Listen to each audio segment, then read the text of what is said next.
Mobile চালাও।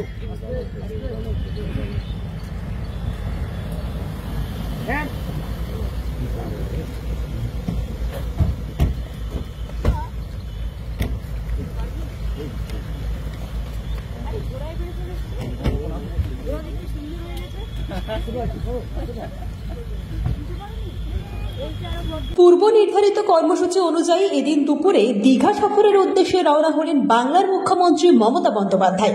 এদিন দুপুরে হাওড়া জেলার ডুমুর জেলা হেলিপ্যাড থেকে দীঘার উদ্দেশ্যে রওনা দেন মুখ্যমন্ত্রী।